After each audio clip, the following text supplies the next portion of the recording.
नमस्कार दोस्तों, परीक्षा किंगडम यूट्यूब चैनल पे आपका बहुत बहुत स्वागत है। दोस्तों आज हम लोग बात करते हैं नॉर्मलाइज स्कोर, परसेंटाइल स्कोर और रॉ मार्क्स में किसको ज़्यादा बेनिफिट मिलने वाला है। इन सारे विषयों पे चर्चा करेंगे। जो साथी पहली बार जुड़ रहे हैं प्लीज़ चैनल को सब्सक्राइब कर लें और अपने दोस्तों को ज़्यादा से ज़्यादा शेयर करें ताकि वो भी इन सारे वीडियो का बेनिफिट उठा सकें। तो दोस्तों बढ़ते हैं अपने वीडियो की तरफ। देखो, नॉर्मलाइजेशन प्रक्रिया तब अपनाई जाती है जब वेरियस शिफ्ट में एग्जाम होता है, मल्टीपल शिफ्ट में एग्जाम कराया जाता है। ठीक है, जैसे एसएससी में भी नॉर्मलाइजेशन प्रक्रिया अपनाते हैं, महीनों तक एग्ज़ाम चलता है। और आरआरबी एनटीपीसी में तो 6-6 महीने तक एग्ज़ाम हुआ था, तो उसमें भी ये सारी प्रक्रिया अपनाई गई थी। लेकिन यहाँ पे एनटीए के द्वारा जो नॉर्मलाइजेशन का फॉर्मूला है वो एसएससी और एनटीपीसी के एग्ज़ाम से काफ़ी डिफरेंट है। तो उसमें क्या अंतर है, कितना आपको बेनिफिट होगा, सारा कुछ जानेंगे इस वीडियो में। तो दोस्तों बढ़ते हैं अपने वीडियो की तरफ। देखो, इसमें दिया है इवैल्यूएशन क्राइटेरिया। तो सबसे पहले हम लोग बात करते हैं नॉर्मलाइजेशन के बारे में। ठीक है, तो यहाँ पे देखो हेडिंग डाला है आपके नोटिफिकेशन में नॉर्मलाइजेशन, और यहाँ पे लिखा है normalisation process based on the percentile score. जो आपकी नॉर्मलाइजेशन प्रोसीजर प्रक्रिया है जो नॉर्मलाइजेशन की, वो आपके परसेंटाइल स्कोर पे पूरी तरह से डिपेंड करेगा। तो देखते हैं नॉर्मलाइजेशन कैसे किया जाता है, उसको समझने की कोशिश करते हैं। ठीक है, इन्होंने उदाहरण के तौर पे एक एग्जाम्पल लिया है। 3 शिफ्ट में इन्होंने एग्ज़ाम कराया है एग्जामिनी का, और 600 कैंडिडेट इसमें अपीयर्ड हुए हैं। ये सारा कुछ इसमें देख रहे हैं। तो सेशन वाइज इसमें एग्ज़ाम हुआ है। सेशन 1 यानी डे 1 शिफ्ट 1, सेशन 2 में डे 1 शिफ्ट 2, और सेशन 3 में डे 2 शिफ्ट 1। और इसमें number of candidate appeared and qualified in the part 2। इसमें क्वालिफाइड है पार्ट 2 में, नॉट क्वालिफाइड है और इसमें क्वालिफाइड है। ठीक है, ये चीज़ ध्यान रखनी है। तो नॉट क्वालिफाइड कौन होंगे? जो टाइपिंग में फेल हो जाएंगे वो नॉट क्वालिफाइड होंगे। तो नॉट क्वालिफाइंग की हम लोग चर्चा नहीं करेंगे, हम लोग सिर्फ क्वालिफाइड बंदों का देखते हैं, क्योंकि नॉट क्वालिफाइंग कैंडिडेट्स का परसेंटाइल स्कोर नहीं बनाया जाएगा। वो हम लोग आगे आपको बताएंगे कैसे उसका प्रक्रिया क्या होगा। अब बात करते हैं क्वालिफाइड कैंडिडेट जो पेपर 2 में क्वालिफाई करेंगे, जो टाइपिंग में पास हो जाएंगे, जिनकी मिनिमम स्पीड 25 वर्ड पर मिनट होगी अथवा वो 25 नंबर गेन कर रहे होंगे, उनके बारे में चर्चा हो रही है। तो जो इस टाइप के नंबर ऑफ़ कैंडिडेट हैं 104 फर्स्ट सेशन में, और इनका एवरेज नंबर था 170 समथिंग, और हाईएस्ट नंबर है 242। ठीक, फिर है दूसरे सेशन में 115 कैंडिडेट, 147 समथिंग स्कोर रहा एवरेज, और हाईएस्ट 246 स्कोर रहा। तीसरी शिफ्ट में कैंडिडेट है 136, 160 समथिंग एवरेज स्कोर है, और 244 का हाईएस्ट स्कोर रहा है। और ये 600 में से 355 का रिजल्ट आगे इवैल्यूएट किया जाएगा, क्योंकि ये लोग टाइपिंग में पास हैं और इनके दोनों सब मतलब पेपरों को जोड़ करके ठीक ठाक नंबर बन रहे हैं। तो इनको आगे प्रोसीड किया जाएगा रिजल्ट के लिए। ठीक, यहाँ पे एक चीज़ देख सकते हो, एट 1 का मतलब है candidate appeared and not qualified in part 2। अभी जैसे बताया कि जिनकी 25 रॉ मार्क्स नहीं है या फिर 25 वर्ड पर मिनट स्पीड मेंटेन नहीं रही है, वो लोग नॉट क्वालिफाइड रहे। और इनसे ऊपर जिन्होंने क्वालिफाइड किया है पेपर 2 को, उनका आगे दिखा है इसमें, only these candidate shall be considered for further processing. Further processing का मतलब है इनका परसेंटाइल स्कोर निकाला जाएगा। ठीक है, तो यहाँ पे एक चीज़ और समझनी है कि हर शिफ्ट में परसेंटाइल अलग तरीके से निकलेगा, और हर शिफ्ट में टॉपर रहेगा। तो आपका टॉपर जो रहेगा, जिसका सबसे ज़्यादा नंबर रहेगा, उसका परसेंटाइल 100 रखा जाएगा, और उससे नीचे के जितने भी बंदे आते जाएंगे उनका परसेंटाइल उसी हिसाब से कैलकुलेट करके अप टू 7 डेसिमल तक निकाला जाएगा। ठीक है, तो यहाँ पे इन्होंने हाईएस्ट रॉ मार्क्स लिया है तो उसको 100 परसेंटाइल मानेंगे, और उससे नीचे के बंदों को कम कम करके परसेंटाइल गिराते जाएंगे। ठीक है, हाईएस्ट रॉ स्कोर और परसेंटाइल स्कोर, जिनका हाईएस्ट रॉ स्कोर रहेगा तो उनका ये जो परसेंटाइल स्कोर है वो 100 बनेगा, और ये हर शिफ्ट में रहेगा। जैसे आपकी सहायक समीक्षा अधिकारी में 12 शिफ्ट थी, तो हर शिफ्ट में आपका परसेंटाइल स्कोर एक बंदे का 100 जरूर रहेगा। ऐसे ही उससे नीचे गिरते गिरते पॉइंट में वो कम होता हुआ आता जाएगा। तो ये परसेंटाइल स्कोर आपकी शिफ्ट में, अब आपकी फाइटिंग कहाँ पे है? सिर्फ आपके शिफ्ट के बंदों वालों के बीच में है, बाकी सारी शिफ्ट से आपका कोई लेना देना नहीं है। और एसएससी और एनटीपीसी में ऐसा नहीं है रूल, वहाँ पे सारे लोगों का नॉर्मलाइज स्कोर निकाला जाता है, चाहे जितनी भी शिफ्ट हो, 50 40 जो भी शिफ्ट होती हैं उनका नॉर्मलाइजेशन किया जाता है, तो उसमें नंबर बढ़ाए जाते हैं।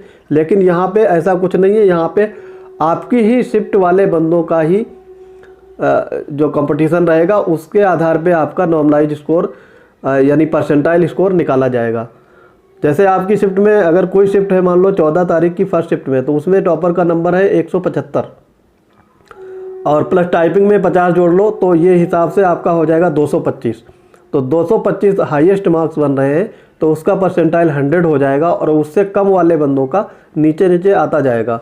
तो पॉइंट वाइज में 99, 97, 96 इस टाइप से परसेंटाइल आएगा और फिर दूसरी शिफ्ट में इसी तरीके से काउंट किया जाएगा। फिर ओवरऑल सबका परसेंटाइल आपस में मिक्सअप किया जाएगा, यानी सारे जो परसेंटाइल हैं, फिर 350 जो वैकेंसी है उसके आधार पे उनका चयन किया जाएगा। ठीक है, अब इसमें आगे देखते हैं ऐसा होता क्या है। देखो ये सारे सेशन वाइज नंबर दिए हुए हैं और इनका परसेंटाइल अलग अलग शिफ्ट में होने के कारण भी सबका उसमें 100 परसेंटाइल कर दिया। यानी जैसे 3 शिफ्ट हैं तो 3 में 3 लड़के ऐसे होंगे जो 100 परसेंटाइल अलग अलग अपनी शिफ्ट में गेन कर रहे होंगे। वही ये सब डाटा दिया हुआ है, मैंने इसको पूरा रीड आउट किया है। फिर आगे ये दिया है जैसे इसका इंटरप्रिटेशन किया है, तो कुछ बंदे हैं जो जैसे रिपीट करेंगे उस परसेंटाइल को या जो भी है, तो उन्होंने उसको रोकने के लिए 7 डेसिमल तक का निकाला है। ठीक है, तो ये सारी डेटा दिया है, इसको आप नोटिफिकेशन में पढ़ सकते हो। आगे इसमें देखते हैं। अब देखो इसमें परसेंटाइल स्कोर कैसे निकाला जाएगा वो चीज़ इसमें दी हुई है, उसको आप फॉर्मूला देख सकते हो यहाँ पे परसेंटाइल स्कोर को कैलकुलेट करने का। यहाँ पे दो दिया है, percentile score will be calculated up to 7 decimal places to avoid bunching effect and reduce ties case जो हो जाते हैं, जैसे जिनका सिमिलर नंबर आ जाता है, तो 7 डेसिमल तक ऐसा भी नहीं होगा, वहाँ पे पॉइंट में नंबर इधर उधर हो जाएगा, तो वो टाई केस नहीं आएगा।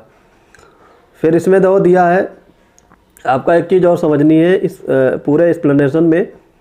दो परसेंटाइल स्कोर उन्हीं का बनाया जाएगा जो लोग टाइपिंग में और पास होंगे। यहाँ पे ये चीज़ दी हुई है, देखो ये टेबल में आप देख सकते हो, नॉट क्वालिफाइड पार्ट 1 पार्ट 2 और फिर टोटल इनका स्कोर ऐड होगा। और ये लोग नॉट क्वालिफाइड है, इसका मतलब क्या है, इनका स्कोर कम रह जाता है या फिर ये लोग टाइपिंग में फेल हो जाते हैं। ठीक है, या ओवरऑल इनका सेकेंड पार्ट में ये फेल होते हैं, क्योंकि अभी हम लोग देख रहे थे नॉर्मलाइजेशन में, वहाँ पे ये प्रक्रिया थी। और यहाँ पे इनका पार्ट 1 और पार्ट 2 इनमें इनका एनटीए स्कोर यानी परसेंटाइल स्कोर नहीं निकाला जाएगा। ठीक, सिर्फ क्वालिफाइड बंदों का ही परसेंटाइल स्कोर दोनों पार्ट का अलग अलग निकाला जाएगा। ठीक है, पार्ट 1 में जैसे मान लो 175 नंबर आ गए तो उनका परसेंटाइल स्कोर निकलेगा, प्लस फिर दोनों को जोड़ करके मान लो उसका टाइपिंग में 35 नंबर आए तो दोनों को जोड़ देंगे 210 नंबर का, फिर उसमें ये परसेंटाइल स्कोर निकाला जाएगा। यहाँ पे देखो ये डैश डैश जो है, इनका मतलब इन्होंने लिखा है नॉट कंप्यूटेड, इनका कैलकुलेशन नहीं किया गया, क्योंकि percentile score NTA score is calculated only for qualified candidates, जो क्वालिफाई करेंगे उन्हीं का ये निकाला जाएगा। ठीक, तो दोस्तों इसमें ओवरऑल कंक्लूजन ये है, हर शिफ्ट का परसेंटाइल स्कोर अलग होगा। हर शिफ्ट में एक बंदा जो रहेगा, जो टॉपर रहेगा, उसका 100 परसेंटाइल रहेगा और उसके नीचे जितने बंदे आएंगे उनका परसेंटाइल उसी हिसाब से डिक्रीजिंग ऑर्डर में जाता जाएगा, point wise up to 7 decimal तक। ठीक है, तो अब आपका देखो इसमें जो फाइट है वो सिर्फ आपकी शिफ्ट वाले बंदों से ही है, बाकी आपसे कोई लेना देना नहीं, दूसरी शिफ्ट के बंदे से कोई मतलब नहीं है आपका अपनी शिफ्ट में ही फाइट है। ठीक, तो जितनी शिफ्ट हुई हैं, जैसे 12 शिफ्ट हुई हैं, तो उसी हिसाब से अपने 12 शिफ्ट में जो लोग एग्ज़ाम दिए थे, या फिर समीक्षा अधिकारी में 5 शिफ्ट हैं, उनमें जिसने एग्ज़ाम दिया है उन्हीं बंदों में अपने आप में ही फाइट है, बाकी बंदों से कोई लेना देना नहीं। इसमें एसएससी या एनटीपीसी की तरह मार्क्स इंक्रीज नहीं किए जाएंगे। ठीक है, इसमें जितना भी मैक्सिमम नंबर आया जाएगा उसका 100 परसेंटाइल लगा करके उसके मानक के हिसाब से, स्टैंडर्ड के हिसाब से आपका उसी हिसाब से जितना नंबर कम होगा परसेंटाइल स्कोर रिड्यूस किया जाएगा। ठीक है दोस्तों, आई होप ये चीज़ आप समझ रहे होंगे। अब देखो फाइनल जो मेरिट लिस्ट बनाई जाएगी वो आपकी एनटीए स्कोर पर आधारित रहेगी। ठीक है, और समीक्षा अधिकारी और सहायक समीक्षा अधिकारी इन दोनों की फाइनल मेरिट अलग अलग बनेगी, क्योंकि पोस्ट वाइज इनकी वैकेंसी अलग अलग है और इनका डिफ़िकल्टी लेवल ये सब अलग अलग मैटर करेगा। ठीक। तो 46 पोस्ट थी समीक्षा अधिकारी में, इसका अलग कट ऑफ जारी होगा। एनटीए स्कोर के आधार पर जो लोग उसमें टॉप मारेंगे या जो लोग का हायर परसेंटाइल रहेगा, और 350 आपकी सहायक समीक्षा अधिकारी में वैकेंसी थी, तो उसके आधार से दूसरा उसका स्कोर कार्ड जारी किया जाएगा और उसमें अलग से फाइनल मेरिट बनाई जाएगी। तो इन दोनों की अलग अलग इंडिविजुअल फाइनल मेरिट बनेगी। और एक चीज़ और है, अब आप सोच रहे होंगे कि आपका जो रिवाइज आंसर की है वो कब तक आ सकती है। तो रिवाइज आंसर की आपकी रिजल्ट के साथ ही आएगी। यहाँ पे देखो दिया हुआ है declaration of results, the result will be compiled on the basis of the final answer की डिक्लेयर्ड। ठीक है, तो ये रिजल्ट फाइनल आंसर की के साथ ही कंपाइल करके बनाया जाएगा। तो आई होप ये सारा वीडियो आप अच्छे से समझ गए होंगे। तो दोस्तों पढ़ते रहिए, मिलते हैं अपने अगले अपडेट के साथ, तब तक के लिए जय हिंद।